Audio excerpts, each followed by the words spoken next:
না যুবক না রে, আমি যদি এখন চাই তো আপনাকে নবীর প্রেমে পাগল করিয়ে দেব। আমি যদি এখন চাই কিনা আমি নিজের সুরে যদি চলে আসি কিনা পাগলা করে দেব, কিন্তু না বাবা, আমি যখন ছাড়বো আমার ভালো হবে না। আমি এখন ছেড়ে দেব, কালকে পুরোটা পট করে মার করব গলাটা কিছু বুঝে না আর। ও আমার বাবা ব্রাদার মুসলমান শোনো রে,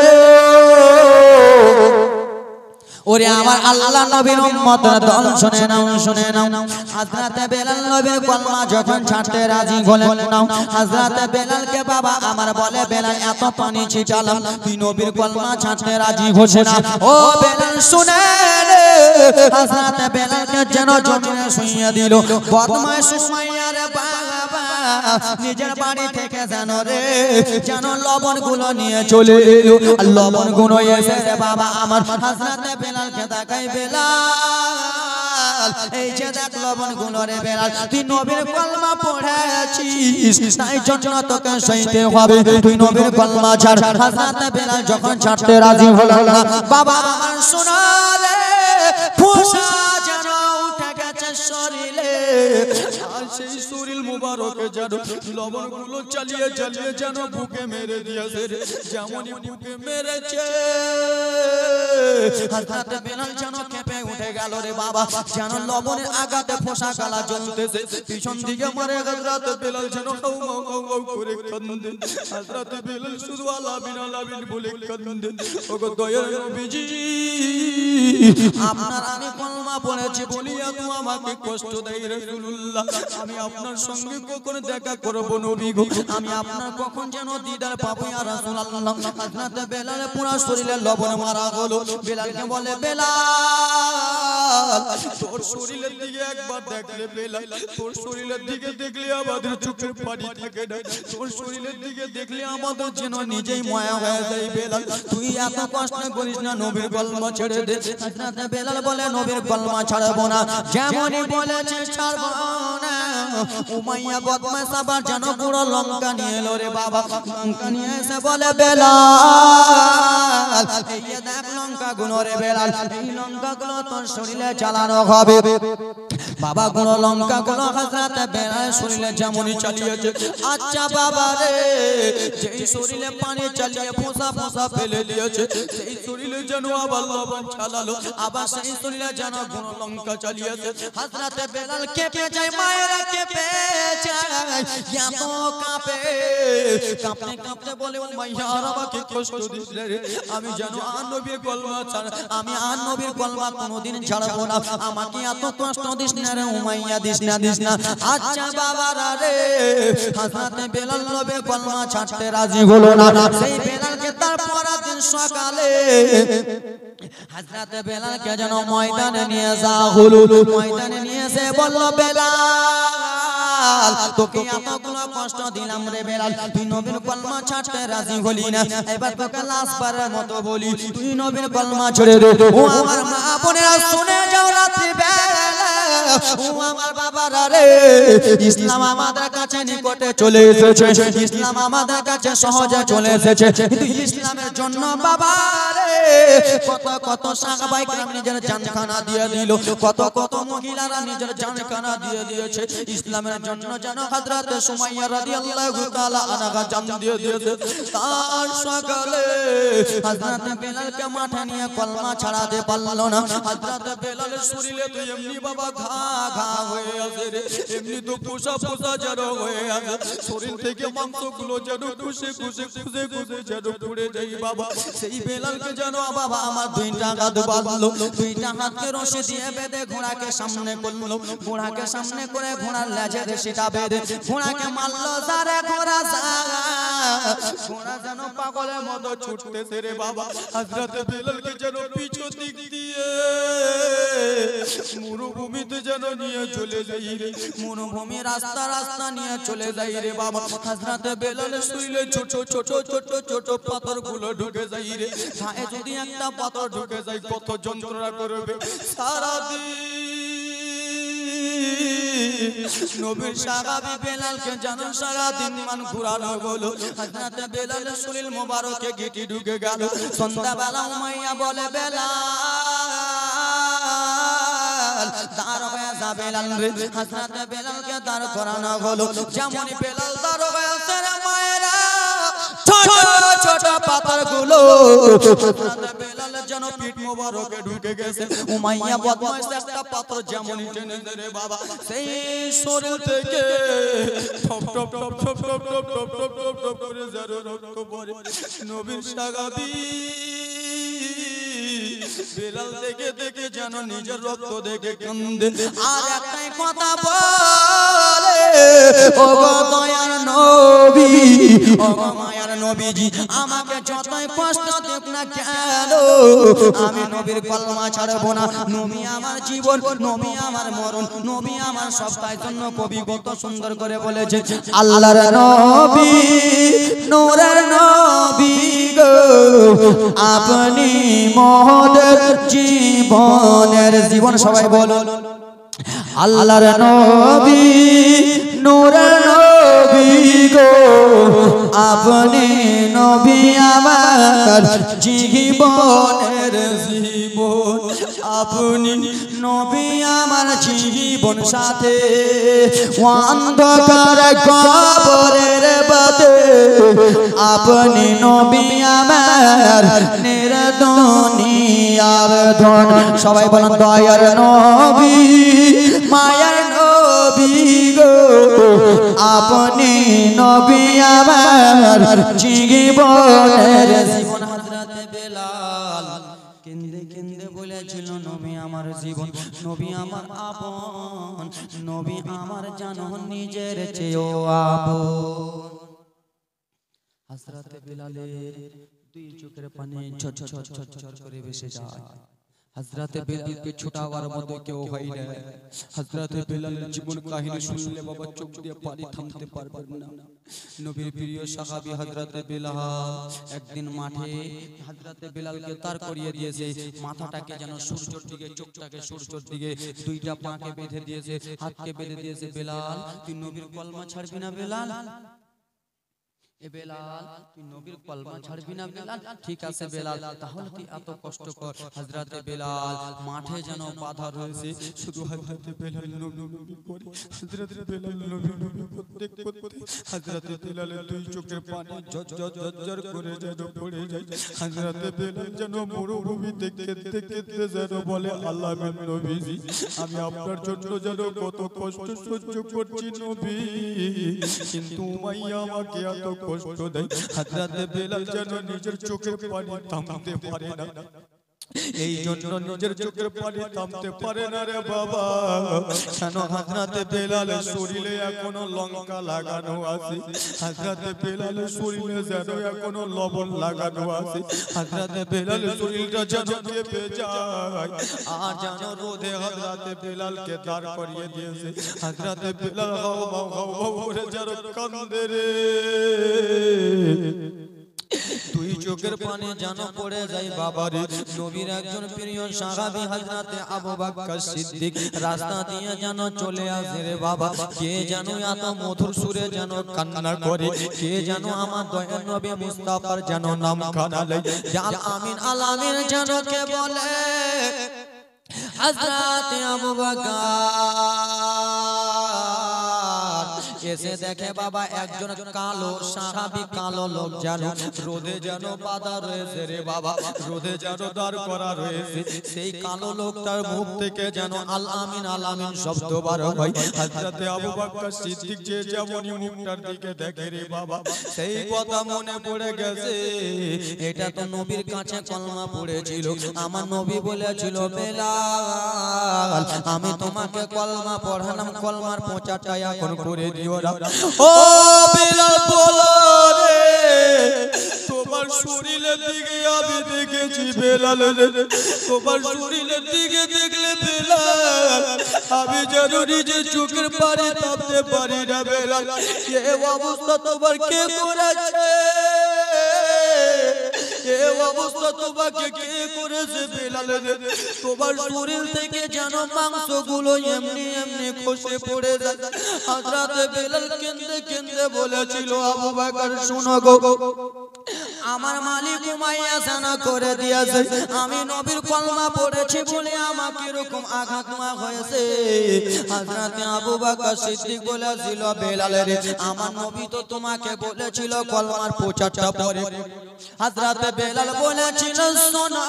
রে আমি নবীর প্রেমে জীবন দিতে রাজি আছি, আমি নবীর প্রেমে মার খেতে রাজি আছি, কিন্তু নবীর ভালোবাসা লুকাতে পারবো না। আমি নবীর প্রেমে জান দিতে রাজি আছি, নবীর প্রেমে আমি সবকিছু দিতে রাজি আছি, আমি নবীর প্রেমকে লুকাতে পারবো না। এই ব্রাদার মুসলমান বাবাজি বন্ধুগণ আমার, হযরত বেলাল এত কান্না করে আবু বকর সিদ্দিক দৌড়াতে দৌড়াতে নবী মুস্তাফার কাছে গেলেন, যে বলে ইয়া রাসূলুল্লাহ নবী গো আপনার প্রিয় সাহাবী বেলালকে, এই বেলালকে আপনি কলমা পড়িয়েছিলেন, সেই বেলালকে যেন এত মাইয়া কষ্ট দেয়, বলে যাও যাও খরিদ করে নিয়ে চলে এসো। হযরত বেলালকে খরিদ করা আনা হলো বাবা, কিনে নিয়ে আসা হলো। কিনে নিয়ে আসার পরে বাবারে আমার কিছুদিন পরে আমার আপনার দয়ার নবী বলে বেলাল তুমি এত কালো বেলাল সাহাবী শোনো শোনো গো, আমি দয়ার নবী বলতেছি বেলাল আজ থেকে তুমি আমার মসজিদের মুয়াজ্জিন হয়ে যাও। জোরে বলুন, জীবনটা বড় ছিল বলো নিচে দাও। হযরতে বেলাল নবীর মুয়াজ্জিন, হযরতে বেলালের আযান যদি শুনতেন দিওয়ানা হয়ে যেতেন, হযরতে বেলালের আযান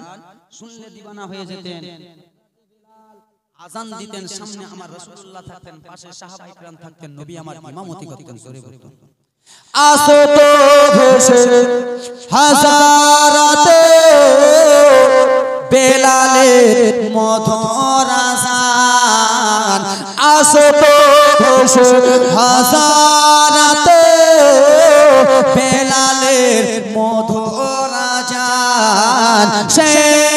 আযান ছিল এমন প্রেম মুগ্ধ রহমান, দয়ার নবীর পিছে নামাজ পড়লে কেমন হতো। জোরে বলুন, আজকাল আমরা ইমামের পিছনে নামাজ পড়ি না, আর আমরা নবীর যুগে যদি জন্ম হতাম আর আমার নবীর পিছনে যদি আমরা নামাজ পড়তাম আমাদের জীবনটা ধন্য হয়ে যেত। জোরে বলুন আসো তো ভেসে হাজারাতে বেলালের মধুর আযান, সেই আযান ছিল এমন প্রেম মুগ্ধ রহমান, দয়ার নবীর পিছে নামাজ পড়লে কেমন হতো, দয়ার নবীর পিছে নামাজ পড়লে কেমন হতো। দুই চোখেতে রাসূল পাক, দুই নয়নে নবীজি পাক দেখলে কেমন হতো। জোরে জন্ম কবি এবার বলে জন্ম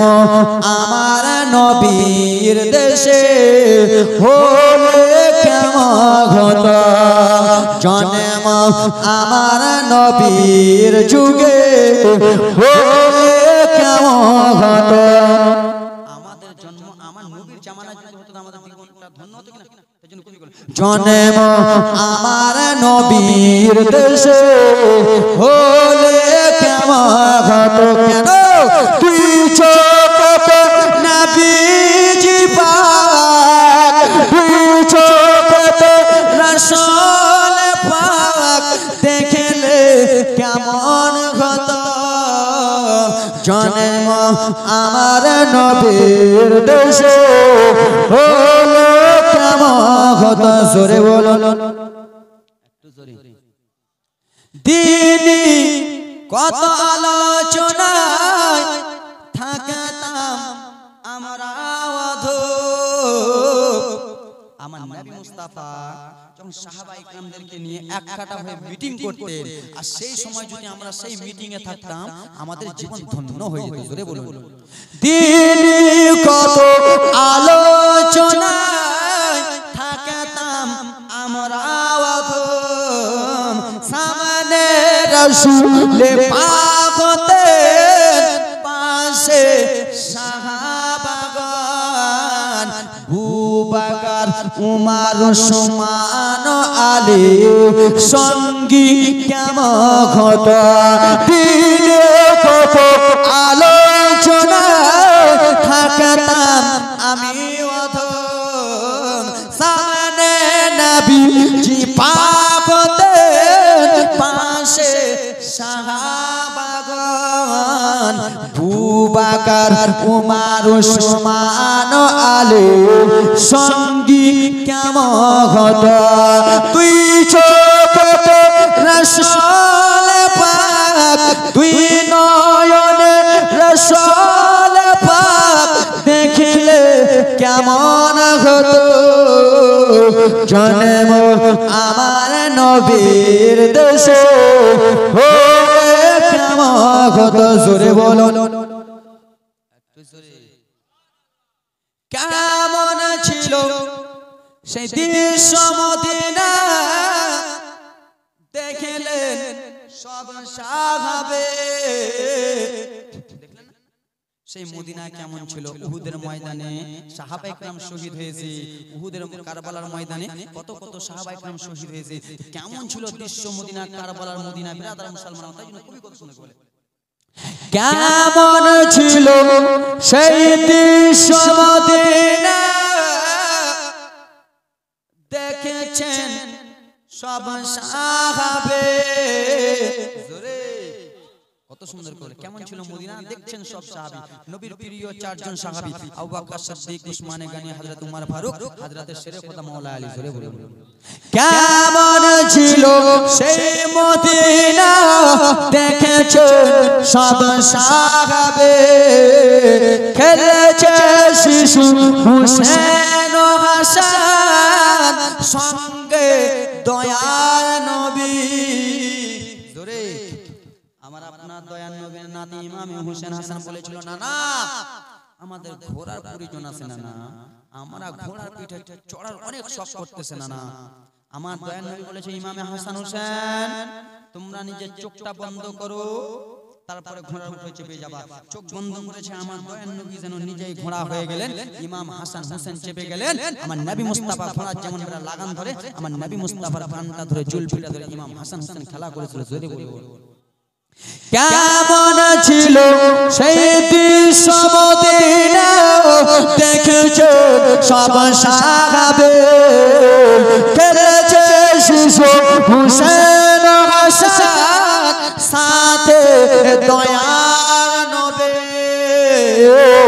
নবী পাক জুবানে ডাকছে হাসান নবী পাক জবানে ডাকছে হোসেন শুনলে কেমন হতো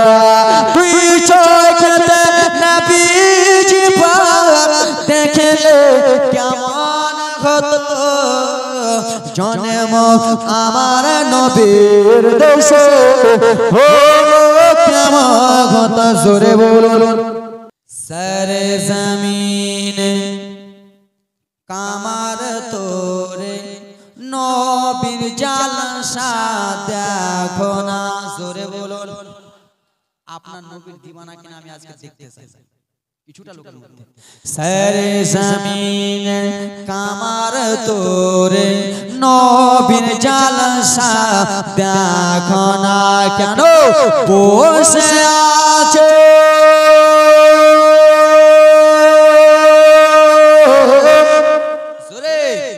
বসে আছে মেহফিলে বসে আছে জালসাতে সবাই নবীর দিওয়ানা সারে জমিন কামার তোরে নবীর জালসা দেখো না সারে জমিন কামার তোর মাদ্রাসাতে নবীর জালসা দেখো না কেন বসে আছে প্যান্ডেলে বসে আছে জালসাতে সুন্নি आशिक दीवाना सर जमीन कमर तोरे नबीर जलसा देखो ना जोरे बोलो এই গ্রামের বাবা মায়েরা এই মাদ্রাসার প্রধান শিক্ষক তারা এটাই বলেছে সবাই এটাই বলেছে এই মাদ্রাসার প্রধান শিক্ষক এই গ্রামের বাবা মায়েরা সবাই এটাই বলেছে সবাই এটাই বলেছে প্রত্যেক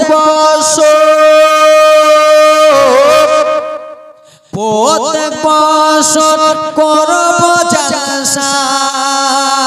প্রত্যেক সিজন করব জলসা ছেড়ে মোরা দেব না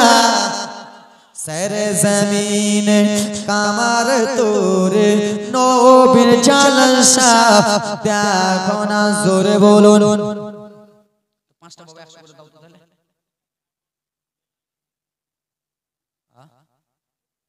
জোর দিতে মানে তো ওটাই তো বললাম না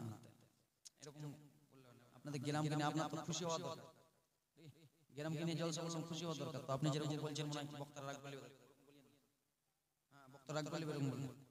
আমি আপনার পুত্র বয়সে তাই জন্য চুপচাপ থেকে যাক ব্রাদার মুসলমান হযরত বিলালের দুই বুনিয়াদ 3টা মিনিট বলবো শেষ করব এ আমার মায়েরা ব্রাদার মুসলমান শুনে নাও রে নবীর প্রিয় সাহাবী হযরত বিলাল রাদিয়াল্লাহু তাআলা আনহু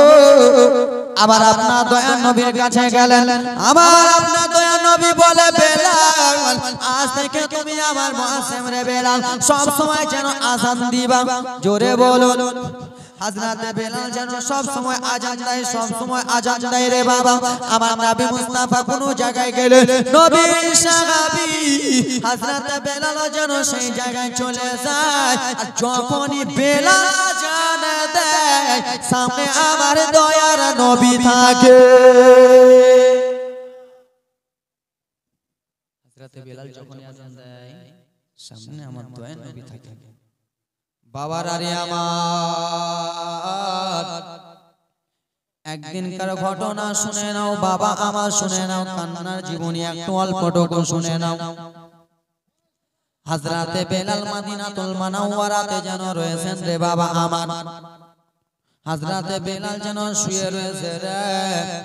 কে যেন বলে আমার নবী দুনিয়াতে নাই আমার দুনিয়াতে নাই যে নবী বেলালকে ছাড়া থাকে না যে বেলাল নবীকে ছাড়া থাকে না যে বেলাল নবীকে ছাড়া খায় না ঘুমায় না রে বাবা সে যেন শুনতেছে বাবা আমার দয়ার নবী দুনিয়াতে নাই আমার নবী নাকি শেষ আমার নবী নাকি পর্দা হয়ে গেছে হযরত বেলাল রাতে বেলা যেন ঘুম থেকে উঠে গেল ঘুম থেকে এটা যেন মদিনার গলি গলি দৌড়াতে লাগলো বাবারে কে বললা বলো রে আমার নবী নাই আমার নবী নাই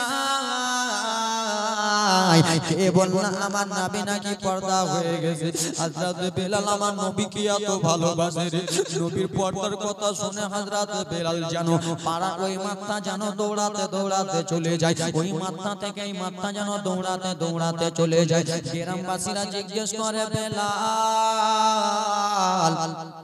তুমি কিসের জন্য এই মাথা ও মাথা দৌড়া দৌড়ি করো বেলাল রে ওরে বেলাল বলে দাও ও বেলাল বলে দাও তুমি কি পাগল হয়ে গেছো বেলাল রে হযরত বেলাল কেঁদে কেঁদে বলে ও গো মদিনাবাসী শুনো গো কে যেন বলল আমার নবী নাকি দুনিয়াতে নাই নাই নাই নাই মদিনাবাসী বলে বেলাল সত্যি গো আমার নবী পর্দা হয়ে গেছে রে বেলাল আমার নবী নাকি দুনিয়াতে নাই রে বাবা হযরত বেলালের যেন চোখের পানি থামে না হযরত বেলাল পাগলের মতো দৌড়া দৌড়ি করে সেই নবীর কাছে আমি সব সময় থাকে যে নবীর কাছে আমি সব সময় থাকি কেমন কথা তোমরা বলো গো আমার নবী নাকি দুনিয়ায় নাই হযরত বেলালের মনটা জানো মানে নারী হযরত বেলাল কেঁদে কেঁদে বলে আবার দয়ার নবী জানো কোথায় হযরত বেলাল পাগলের মতো দৌড়াদৌড়ি করে নবীর সাহাবী হযরত আবু বকর সিদ্দিক এলেন আবু বকর সিদ্দিক এসে বলে বেলাল তুমি এরকম পাগলের মতো কেন করো বেলাল রে আমার নবী নাকি দুনিয়াতে বেঁচে নাই আবু বকর সিদ্দিক বলে হ্যাঁ আমার নবী পর্দা হয়ে গেছে হযরত বেলালের চোখের পানি জানো থামে না আমি এখন কার কাছে থাকবো আমি নবী ছাড়া থাকতে পারবো না ও বেলাল বলো রে তুমি কি একাই আমার নবীকে ভালোবাসো আমরা কি ভালোবাসি না কিসের জন্য তুমি এরকম করতেছো বলো গো শুনো গো তোমরা আমার দয়ার নবীকে না দেখে থাকতে পারো আমি বেলাল যেন না দেখে থাকতে পারি না বেলাল পাগলের মতো দৌড়াতে দৌড়াতে যেন দামেস্কের শহরের দিকে চলে যায় যেন মুলকের শামের দিকে সিরিয়ার দিকে চলে যায় রে বাবা আমার হযরত বেলাল বলে আমি আর মদিনাতে থাকবো না ও আবু বকর মদিনাবাসী আমি মদিনায় থাকবো না বলে কেন মদিনায় থাকবে না বেলাল বলো বলে আমি আযান দিতাম আমার সামনে আমার রাসূলুল্লাহ হতো আমি আযান দিতাম আমার সামনে আমি আমার দয়ার নবীকে দেখতাম আমি আর আযান দেব না আমি যেন মদিনা ছেড়ে চলে যাই হযরত আবু বকর সিদ্দিক যেন থামাই হযরত বেলাল কোনো মতনই যেন থামে না রে বাবা যেখানে আমার নবী নাই আমি বেলাল যেন সেইখানে থাকবো না হযরত বেলাল দৌড়াতে দৌড়াতে যেন চলে গেল দামেস্কের শহর হযরত বেলাল বাবা যেমনে পৌঁছে গেছে মায়েরা রে হযরত বেলাল যেন ভালো মতন খাই না হযরত বেলাল ব্যবসাতে যেন যেতে পারে না রে বাবা ব্যবসাতে যে অর্ধেক রাস্তায় যেন হযরত বেলাল দাঁড়িয়ে যায় বেলাল দাঁড়িয়ে যে শুধু আবার রাসূলুল্লাহর কথা ভাবে আমি এই সময় আবার রাসূলুল্লাহর সঙ্গে থাকতাম এই সময় আমি মা আমিনার বেটার কাছে থাকতাম এখন আমার নবী নাই আমি এখন কার কাছে থাকবো বাবা রে যেন দিন দুপুরে হযরত বেলাল সব সময় কান্না করে রাতে বেলা যখন হযরত বেলাল ঘুমাতে যায় হযরত বেলাল যেন আবার আপনার দয়ার নবীর কথা যেন ভাবে রে দয়ার নবীর কথা ভেবে ভেবে হযরত বেলাল যেন কাঁদতে আমার নবী সবার সামনে থাকতো নবীকে দেখে আমি ঘুমটা যেতাম হযরত বেলাল যেন ঘুমাও ঘুমাও করে কান্দে সকাল হয়ে যায় কান্না করে রে বাবা কিছুদিন যেমনই কথা হয়েছে মায়েরা দেখো দেখো হযরত বেলাল আমার নবীকে কত যেন ভালোবাসতেছে রে বাবা কিছুদিন যেমনই কত হয়ে গেছে হযরত বেলাল যেন ঘুমিয়ে আসে রে বাবা আমার আপনার দয়ার নবী মায়ার নবী যেন স্বপ্ন দেখাতে লাগলেন বেলালকে কি রে বেলাল বলো রে ও বেলাল বলো আমি রাসূলুল্লাহ বাকে ছেড়ে তুমি মদিনা ছেড়ে চলে গেলা ওরে বেলাল আমি রাসূলুল্লাহ বাকে কি তুমি দেখতে আসবা না রে বেলাল আমার কথা কি তোমার মনে পড়ে না রে বেলাল আমাকে তুমি মদিনাতে ছেড়ে তুমি যেন চলে গেলা দামেস্কের শহরে রে বেলাল এসো বেলাল এসো রে একবার তুমি আমাকে দেখে যাও হযরত বেলাল রাতে ঘুমের ঘরে স্বপ্ন দেখে আমার নবী যেন ডাকে হযরত বেলাল যেমনই ঘুমটা ভেঙে গেছে মারে হযরত বেলাল নিজের শরীরের দিকে দেখলেন না নিজের কাপড়ের দিকে দেখলেন না রে বাবা দৌড়াতে দৌড়াতে যেন চলে গেল আমার দয়ার নবী ডেকেছে আমার মায়ার নবী যেন ডেকেছে রে বাবা হযরত বেলাল দৌড়াতে দৌড়াতে যেন মদিনা পৌঁছে গেল মদিনা ছোট ছোট বাচ্চারা নবীর সাহাবী বেলালকে যেন দেখে নিয়ে আসে এই বেলাল রাতে ভোর বেলাতে আযান দিত রে আমরা ছোট ছোট বাচ্চা বেলালের আযান শুনে জেগে যেতাম আমরা ছোট ছোট বাচ্চা আমরা যেন আর বিছানাতে শুয়ে থাকতাম না এই বেলালের আযান শুনে যেন জেগে যেতাম ছোট ছোট বাচ্চারা দৌড়াতে দৌড়াতে হযরত বেলালের কাছে যেন চলে এলো ওগো নবীর সাহাবী আমার আপনার দয়ার নবী পর্দা হয়ে গেছে বেলাল গো আমার নবী যখন হায়াতে ছিল তুমি কত সুন্দর করে আযান দিছিলা ওগো বেলাল বেলাল বেলাল একবার তুমি মধুর সুরে আজান দাও তোমার আজান শোনার জন্য ছোট ছোট বাচ্চারা পাগল হযরত বেলাল কেঁদে কেঁদে বলে ছোট ছোট বাচ্চারা রে আমাকে তোমরা রিকোয়েস্ট করো না আমাকে তোমরা রিকোয়েস্ট করে আজান দিতে বলিও না যাও যাও তোমরা ফিরে চলে যাও মদিনার বড় বড় লোকেরা চলে এলো রে বাবা আসার পরে এসে বলে বেলাল কতদিন হয়ে গেল তোমার মুখের আজান শুনি নাই তোমার আজান শুনলে আমাদের বাচ্চারা জেগেছে তো বেলাল একবার তুমি শুধু মধুর সুরে আজান দাও হযরত বেলাল বলে মদিনাবাসী আমাকে এত করে রিকোয়েস্ট করো না রে আমি আজান দিতে পারবো না বলে কেন কেন আজান দিতে পারবো না বলে আমি যখন আজান দিতাম আমার দয়াল নবী যেন আমার সামনে থাকতো রে এখন আমি আজান দিব আমার নবীর সামনে নাই আমি এখন কাকে দেখে যেন আজান দিব ওরে মদিনাবাসী চলে যাও রে আমি আজান দেব না নবীর দুইজন সাহাবী হযরত আবু বকর সিদ্দিক উমর ফারুক রাদিয়াল্লাহু তাআলা আনহু দুইজন সাহাবী যেন চলে এলেন বাবারে ওগো বেলাল একবার তুমি মধুর সুরে আজান দাও রে বেলাল কতদিন হয়ে গেল তোমার মুখের আজানটা শুনি নাই কতদিন হয়ে গেল বেলাল রে তোমার কণ্ঠের আজান শুনে একবার শুধু আজান দাও হযরত বেলাল আজান দিতে রাজি হলেন না বাবারে এত জন রিকোয়েস্ট করলে আজান দিতে রাজি হলেন না বলে শোনো শোনো আবু বকর শোনো গো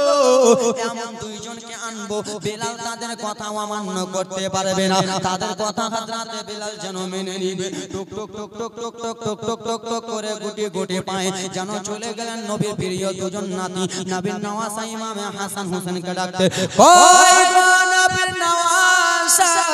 ইমামে হাসান হোসেন আসেন আসেন আপনার নবীর প্রিয় সাহাবী বেলাল যেন সেই মদিনাতে চলে এসেছে বেলালকে এত রকম করে আজান দিতে বলি বেলাল যেন কোনো রকমই আজান দেয় না ইমাম হাসান হোসেন যেন চলে এলেন বলে ওগো বেলাল মদিনাবাসী তোমাকে আজান দিতে বলে বেলাল রে তুমি কিসের জন্য আজান দাও না বলে ওগো নবীর নাতি নওয়াসা আমি আজান দিনে আমার রাসূলুল্লাহ সামনে থাকতে এখন আমি আজান দিব আমার রাসূলুল্লাহকে দেখতে পাবো না আমি যেন আজান দিব না রে বাবা আর ইমাম হাসান হোসেন যদি বলে হযরত বেলাল কথা কাটতে পারবে না ওগো বেলাল তুমি শুধু একবার আজান দাও হাসান হোসেন অর্ডার করে দিল ইনাদের কথা কাটতে পারবে না কেন ইমাম হাসান ছিলেন নবী মুস্তাফার কোমর থেকে একটা ইমাম হোসেন ছিলেন মাথা থেকে কোমর থেকে মাথা দুইটা ভাই নানা মুস্তাফার যেমনই আজান দিতে বলেছে হযরত বেলাল নবীর নাতির কথা শুনে আজান দিতে চলে গেল মিনারাই যে হযরত বেলাল কেঁদে কেঁদে যেন বাবা চোখের পানি ঝরঝর ঝরঝর করে যেন ফেলে কেন নবীর নাতি আজান দিতে বলেছে আর নবীর নাতির কথা যদি আমি বেলাল না শুনি তাহলে আমার মন ভালো হবে না আমি রোজ হাসরের ময়দানে আমার রাসূলুল্লাহকে কি জবাব দেব হযরত বেলাল কেঁদে কেঁদে বাবা গো আমার আল্লাহু আকবার বলল দুইবার বাবা রে আল্লাহু আকবার বলার পরে আশহাদু আল্লা ইলাহা ইল্লাল্লাহ বলল দুইবার যেমনই বলেছে তিনবারের সময় আশহাদু আন্না মুহাম্মাদুর রাসূলুল্লাহ যেমনই বেলাল বলতে যাবে